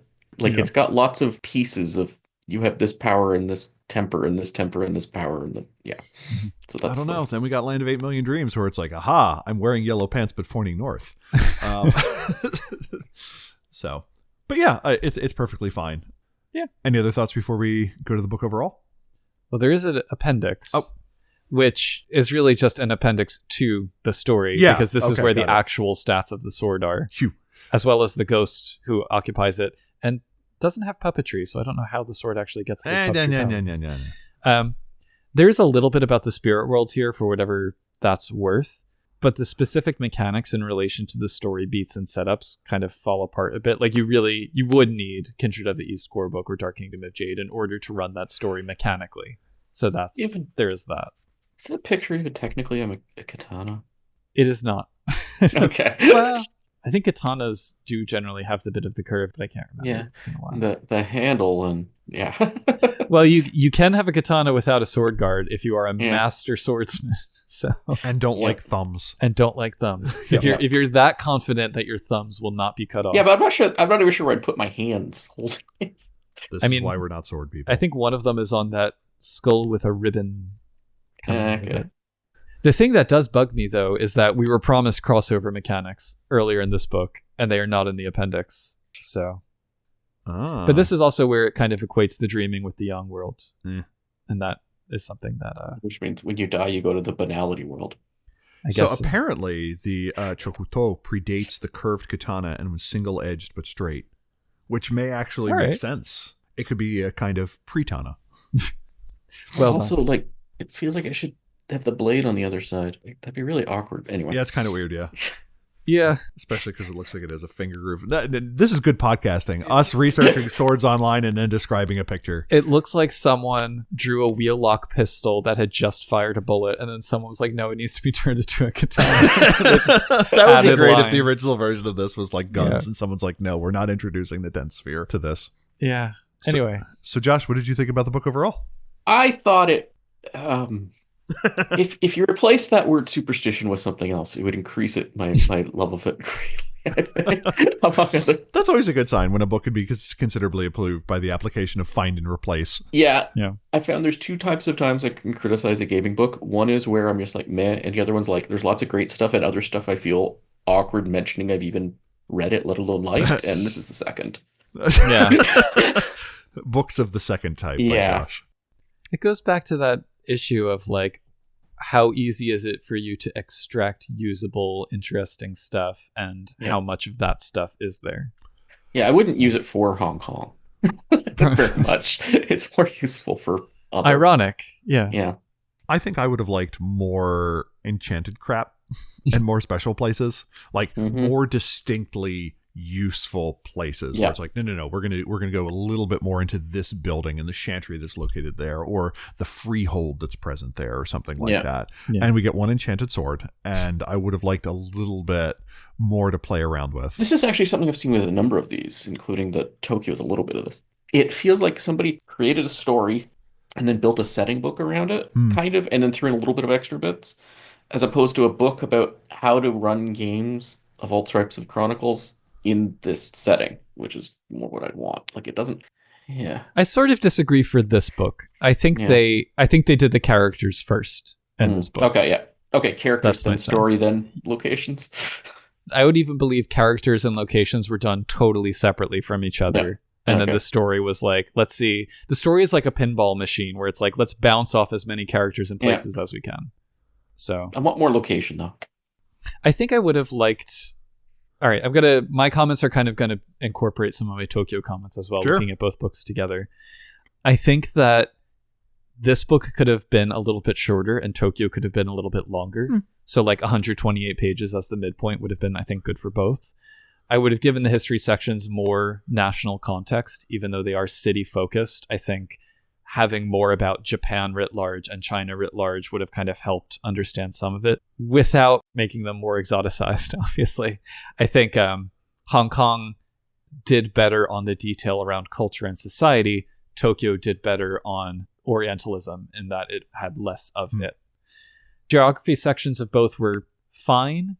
Tokyo offloaded a lot of that into the setting chapter. The characters were fine for the most part, albeit in some cases a little bit cringe or too tied into the story hooks. I'm not sure whether I'd prefer like if Tokyo had a story in the same way as this one does, but like I said, I liked Hong Kong's story. I think it would be useful for like a one shot just to introduce some of these ideas. The Tokyo had the crossover stuff though, which would have been very helpful here. So it's like if I could take both of these books, mash them together, and then get the best of both out of the other side. I just noticed almost half the book is the character chapter. Yeah. Oh, it's massive. Yeah. Also, though, I want to say that 25 years after these have come out, I feel a lot more sensitive to issues of exoticism and appropriation and how these locations have changed. We have so much more media to draw inspiration from. But the books are still good as like a first inspiration. It does still give me that feeling of, wow, this is cool. I want to find out more about this. Let me go to my now much more robust internet connection and see what I can find to bring it into my game. From a Changeling perspective, it was neat as a historical note to see the draft of Land of 8 Million Dreams. So I wonder how much like the authors were in conversation with each other as these kinds of things were hashed out. There's a lot of opportunities that I would have liked to see more about. I talked in the Tokyo episode about the Tomorrow Garden that I wanted to know more about. Yeah, there's a lot here. There's a lot of directions to explore. That's my thoughts. Anything else before we sign off? The book In the Land of Gods and Dreams on the Storyteller's Vault by hsien does a great job of updating some of this stuff for modern times. And it's 240 pages long. Yep. It's all the pages. Yep. I think it needs them. Yeah. Well, for Mates Podcast, this is Terry Robinson. This has also been Changeling the podcast. Yeah. We didn't actually do our come for the glamour, stay for the vibes. So what should we outro with? I did do that, didn't I thought I said I don't remember. You could always do it in the past tense. You came for the glamour and you stayed for the vibes. Come for the yang, stay for the Ningen? Ninjo. Ninjo. Ying in the streets, yang in the sheets. I don't know. That But works. you should probably say your names. And Oh, yes. sign Oh, off yeah. at least. This has been Pooka.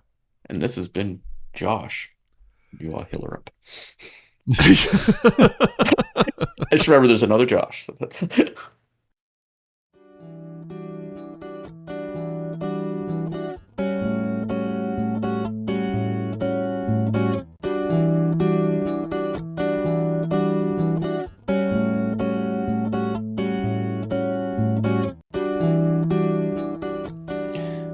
So, Mage fans, this is Pooka recording somewhat later than the main body of the episode. Josh Heath was not able to join us for the first recording, but we are sitting here today to talk about some remaining pieces of Hong Kong, and in particular, the werewolves and wraiths, which I think the rest of us didn't feel qualified to comment on, but Josh, you are the resident werewolf expert, and I think de facto wraith expert.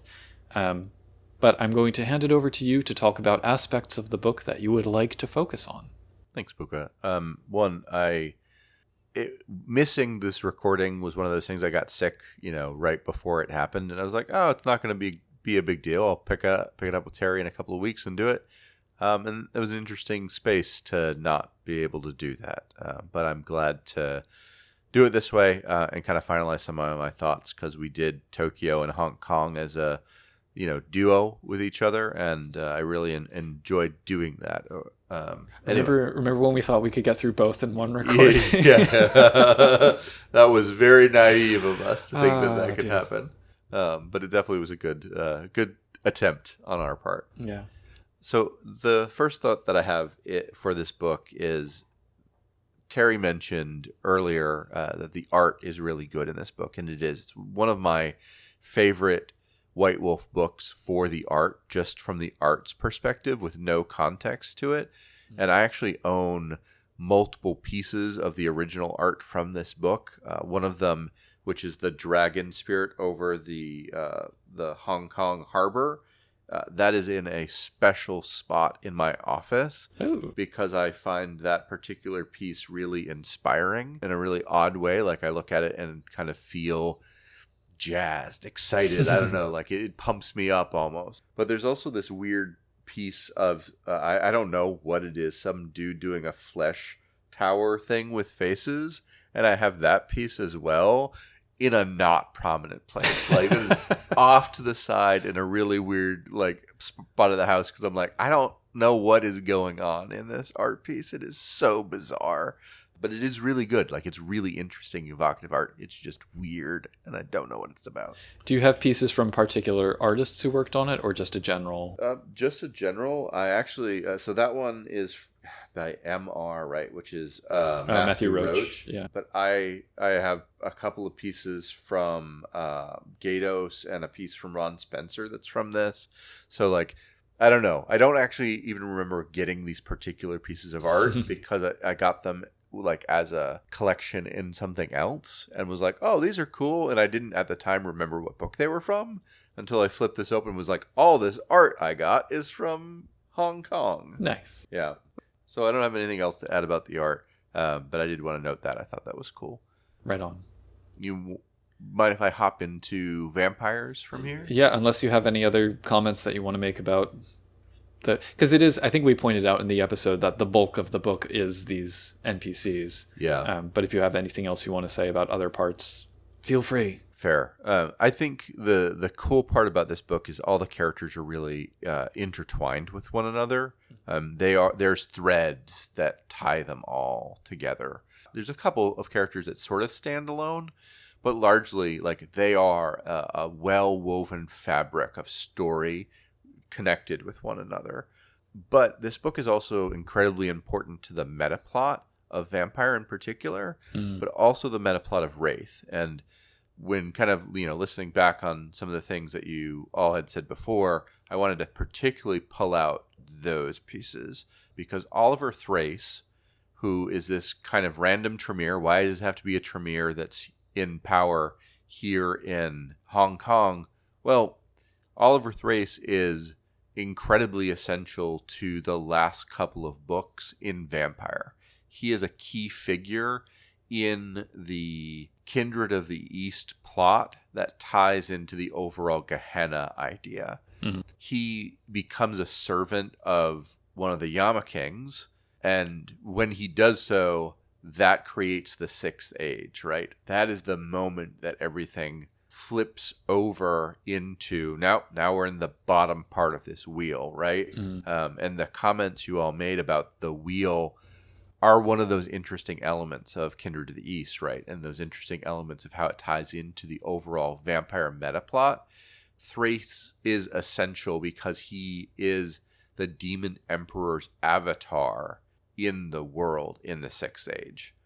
So him being a Tremere, I think, is essential for the magical reasons for that being the case. All I can think of is Oliver Thrace belong to us. But that's fair. One of those things that I wanted to call out because I was like, I love Oliver Thrace. He is a great, amazing, like super dark character tied to all these things.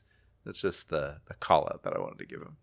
I mean, he's a monster, but also, Oh, absolutely. He is horrible. As a story nexus. Yes. So there's that. And then let's turn to talking about werewolves, unless you have any reaction thoughts. No. Yeah. Okay. So the werewolves or the Hengai in this book are kind of a mix.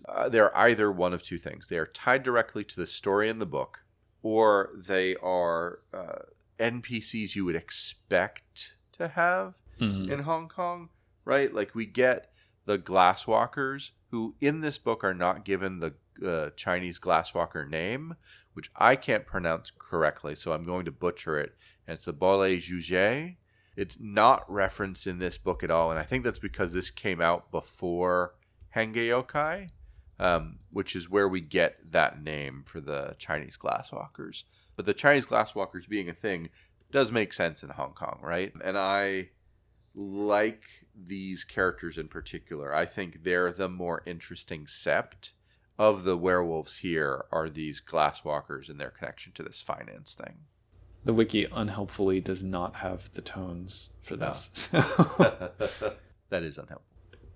What you do see with the glasswalkers presented, though, is the mainland China versus Hong Kong origin argument, dichotomy, right? That's present throughout the story, playing out in these two glasswalkers. And I think that this book really does a really good job of reinforcing its themes and providing places for those particular conflicts to live and be, kind of pulled out. There are some stargazers in here. There's also a pair of former Shadow Lords. They're both Haken Ronin that got made Ronin for a really stupid reason, which is the only problem I have with their story, right? They're looking for this sword that is really important to the story at the end of the book, right? Yeah. And they tie into that plot really essentially. And I really like both of these characters who are now still in a pack, but not connected with each other, right? They're physically separated from each other.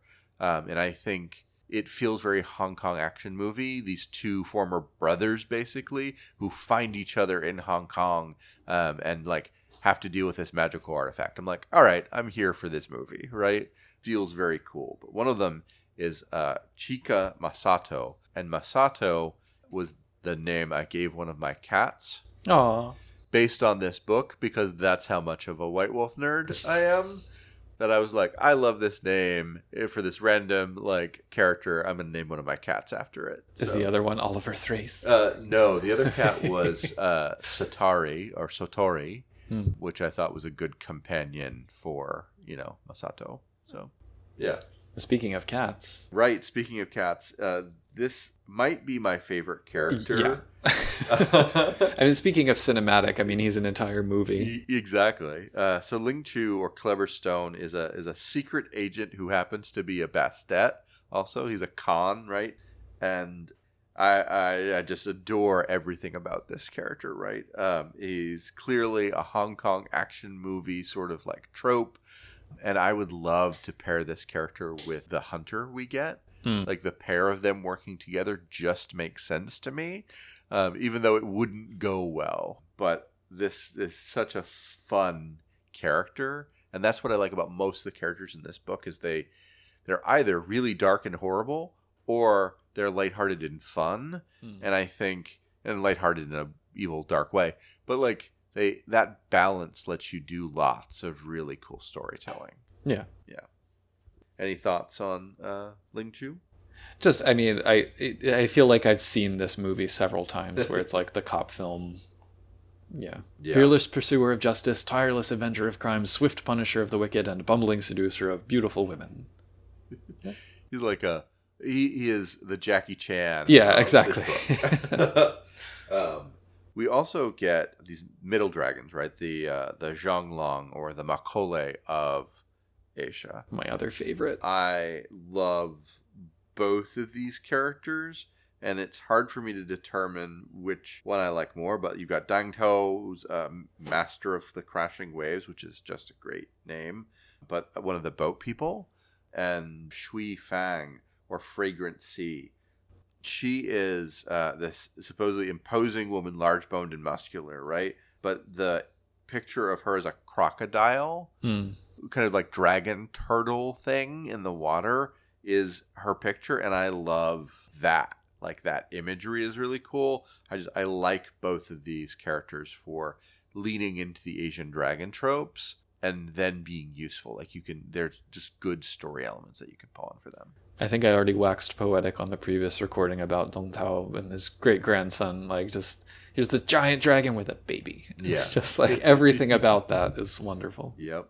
And you get a Nezumi, which I love that there's a Ratkin in this, but like most of the Ratkin books, they make a tie to the Nosferatu with them. And I'm like, I would have rather this one not. Like, I get it. It's a vampire book, so you're making that linkage.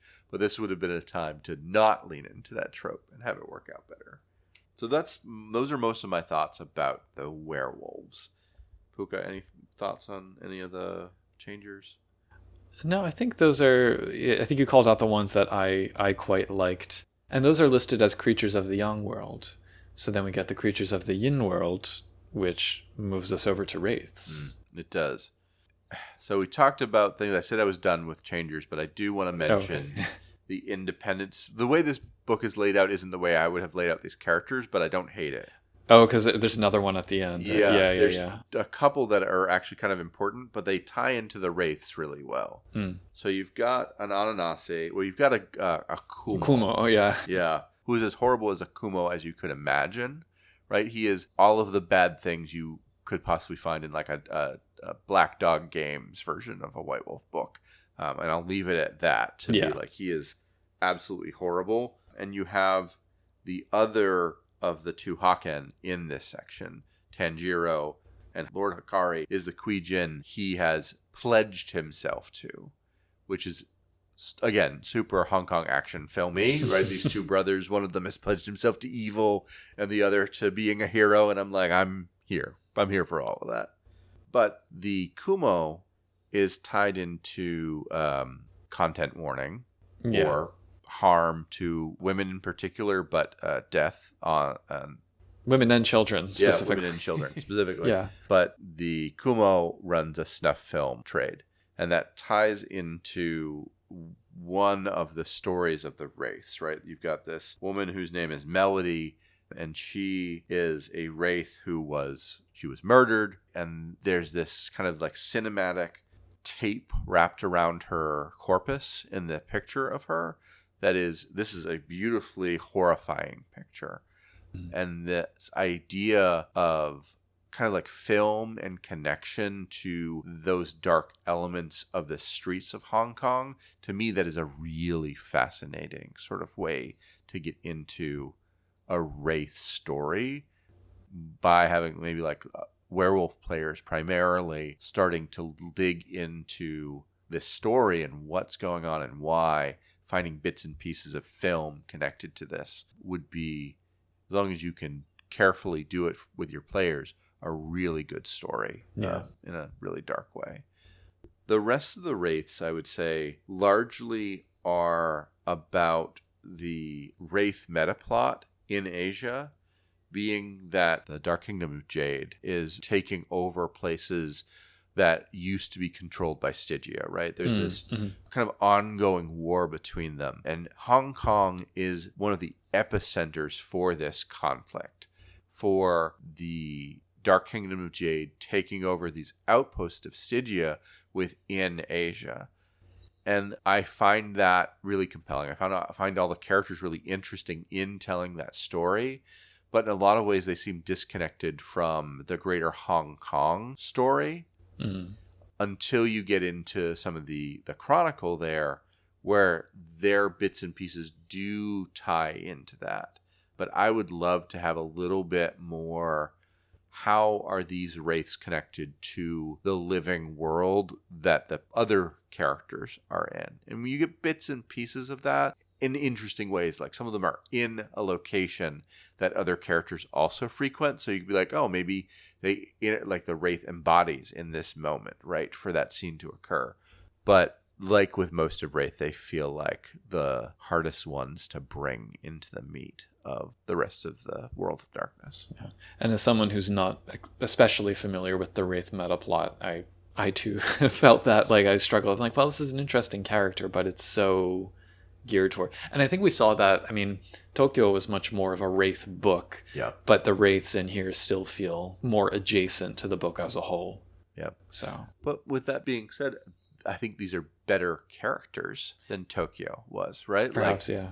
I think these, to me at least, just in general, I didn't like the Tokyo book, but like I found these Wraith characters more interesting than any of the Wraiths in that book. So I think a comment that I made previously was this book seemed much more invested into getting into the motivations and psychology of the characters than Tokyo was. Yeah. And that, for me, that's something that I always look for, because I don't know. I think it's important.